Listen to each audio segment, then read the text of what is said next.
नमस्कार श्रोत्यो, मी डॉक्टर आकांक्षा घुगरे आपल्या सर्वांचे माझ्या यूट्यूब चॅनलवर पुन्हा एकदा स्वागत करते. श्रोत्यो, लसूण ज्याला हिंदीमध्ये लहसून आणि इंग्लिशमध्ये गार्लिक असं म्हणतात आणि ज्याचं सायंटिफिक नाव आहे ॲलियम सटायवम. या ॲलियम सटायवमपासून होमिओपॅथिक मेडिसिन देखील बनवलं जातं. मात्र त्याच्याविषयी आपण पुन्हा कधीतरी जाणून घेऊया. मात्र हा जो लसूण आहे, या लसणाचे फायदे नेमके कोणते आहेत, ह्याचे तोटे नेमके कोणते आहेत, लसूण कोणी खाल्ला पाहिजे आणि कोणी नाही खाल्ला पाहिजे, त्याचप्रमाणे ज्या लोकांनी लसूण खाल्ला पाहिजे त्यांनी नेमका तो किती प्रमाणामध्ये खाल्ला पाहिजे आणि कशा प्रकारे खाल्ला पाहिजे, या सर्वांविषयी आज आपण थोडक्यात जाणून घेणार आहोत. सगळ्यात पहिल्यांदा आपण जाणून घेऊया लसूण खाण्याचे फायदे नेमके कोणते आहेत.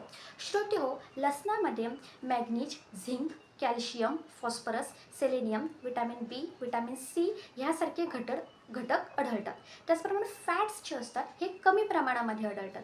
लसणामध्ये antibacterial, antimicrobial, anti inflammatory, anti cancer आणि स्ट्रॉंग अँटीऑक्सिडंट प्रॉपर्टीज देखील आपल्याला पाहायला भेटतात. आता हे जी प्रॉपर्टीज आहेत ह्याचा नेमका उपयोग काय आहे हे आपण जाणून घेणारच आहोत. मात्र असे कुठले आजार आहेत ज्याच्यासाठी लसूण हा उपयुक्त ठरतो हे सगळ्यात पहिल्यांदा आपण जाणून घेऊया. श्रोत्यो, लसूण हा तुमच्या हार्ट आणि सर्क्युलेटरी सिस्टीमसाठी अतिशय उपयुक्त मानला गेला आहे. कारण लसूण जो असतो हा तुमचं BP कमी करायला मदत करतो, तुमचं कोलेस्ट्रॉल नियंत्रणात ठेवायला मदत करतो, तुमच्या हार्टसाठी अत्यंत उपयुक्त असतो. त्याचप्रमाणे तुमच्या आर्टरीमध्ये जे ब्लॉकेजेस असतात, जे कोलेस्ट्रॉल साठलेलं असतं हे देखील कमी करायला मदत करतो. आता कशा प्रकारे हे सगळ्यात पहिले आपण जाणून घेऊया. लसणामध्ये प्रोस्टॅग्लॅंडिन लाईक काही केमिकल्स असतात. आता प्रोस्टॅग्लॅंडिन लाईक जे केमिकल्स असतात, हे जे केमिकल्स असतात हे तुमचं BP नियंत्रणात ठेवायला मदत करतात. त्याचबरोबर लसणामध्ये ॲलिसिन नावाचा एक स्ट्रॉंग अँटीऑक्सिडंट असतो. हा जो अँटीऑक्सिडंट असतो हा हार्टचं टॉनिक असं समजलं जातं. त्याचप्रमाणे लसूण जो असतो हा रक्त पातळ होण्यासाठी देखील मदत करत असतो.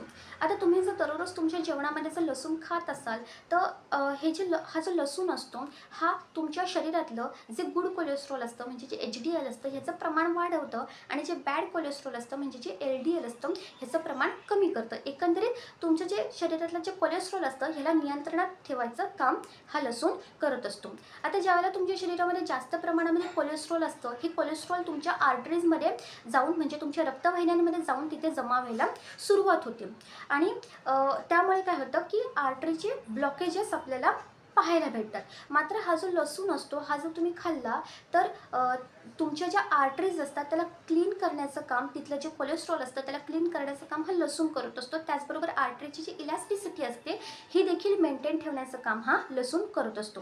त्याचप्रमाणे लसूण हा डायबेटीसच्या पेशंटसाठी देखील अत्यंत उपयुक्त मानला गेला आहे. कारण लसणामध्ये सल्फर कंपाऊंड्स असतात आणि हे सल्फर कंपाऊंड्स इन्सुलिन रेझिस्टन्सला कमी करण्याचं काम करत असतात.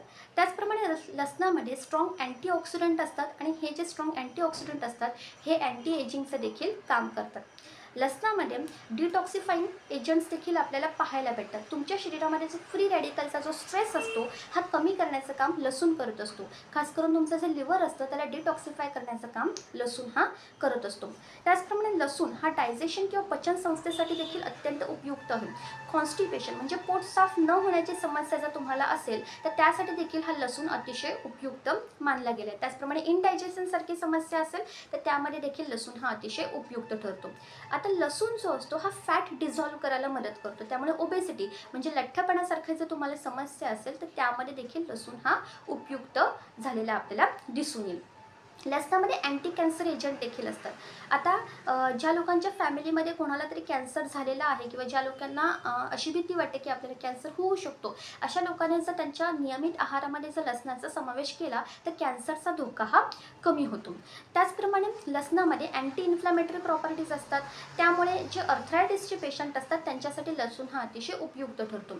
लसणामध्ये अँटीबॅक्टेरियल आणि अँटीमायक्रोबियल प्रॉपर्टीज देखील असतात. स्किनच्या समस्यांसाठी देखील लसूण हा अतिशय उपयुक्त ठरतो. त्याचप्रमाणे लसूण हा तुमची इम्युनिटी वाढवण्याचं देखील काम करतो. आता हे तर झाले लसणाचे फायदे. मात्र हा जो लसूण आहे हा कोणी नाही खाल्ला पाहिजे किंवा काय प्रिकॉशन्स घेतले पाहिजेत याविषयी आपण थोडक्यात जाणून घेऊया. आता आपण जाणून घेऊया की लसूण हा कोणी नाही खाल्ला पाहिजे किंवा कमी प्रमाणामध्ये खाल्ला पाहिजे. आता ज्यांना हायपर ॲसिडिटी किंवा GERD सारखा आजार आहे म्हणजे गॅस्ट्रो इसोफेगल रिफ्लक्स डिसीज आणि हायपर ॲसिडिटी यासारखा आजार किंवा ज्यांच्या पोटामध्ये अल्सर्स आहेत अशा लोकांनी लसूण हा कमी खाल्ला पाहिजे किंवा नाही खाल्ला पाहिजे. कारण लसूण जास्त प्रमाणात जर खाल्ला गेला तर त्याच्यामुळे देखील आपल्याला हा जो त्रास असतो, हा जो हायपर ॲसिडिटीचा त्रास आहे हा वाढण्याची शक्यता असते. त्याचबरोबर ज्या लोकांना काही मेडिसिनल हिस्ट्री आहे, ज्या लोकांना काही औषधं चालू आहेत, हार्टशी रिलेटेड काही औषधं चालू आहेत, रक्त पातळ होण्यासाठी काही गोळ्या चालू आहेत, तर अशा लोकांनी देखील लसूण हा कमी प्रमाणामध्ये खाल्ला पाहिजे किंवा तुमच्या डॉक्टरांना विचारून तुम्ही लसूण किती प्रमाणात खायचं हे ठरवू शकतात.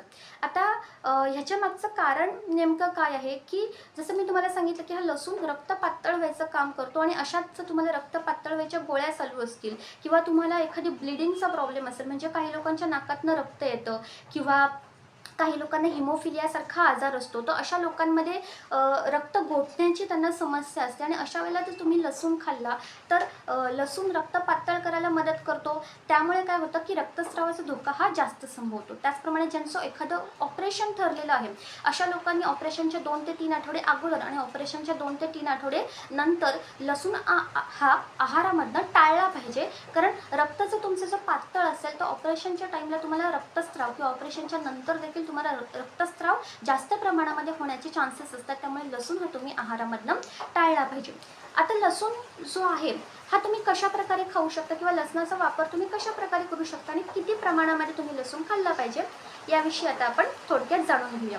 तुम्ही लसणाची चटणी वापरू शकता. लसूण तुम्ही भाजीमध्ये टाकून किंवा स्वयंपाकामध्ये जसं तुम्ही नेहमी वापरता त्याप्रमाणे तुम्ही लसूण हा वापरू शकता. त्याचप्रमाणे हल्ली गार्लिक ब्रेड जो असतो हा देखील भरपूर लोकांना आवडतो. त्याप्रकारे देखील तुम्ही लसूण खाऊ शकता.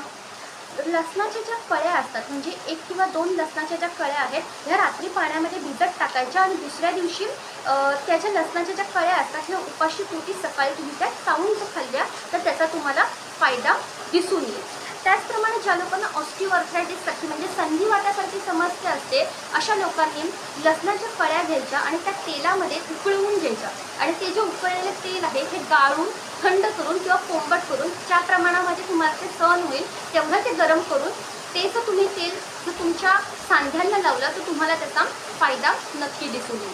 श्रोत्यो, तुम्हाला देखील जर माहिती आवडली असेल तर चॅनलला नक्की सबस्क्राईब करा आणि बेल आयकॉन दाबायला विसरू नका. भेटूया पुढच्या व्हिडिओमध्ये. तोपर्यंत नमस्कार.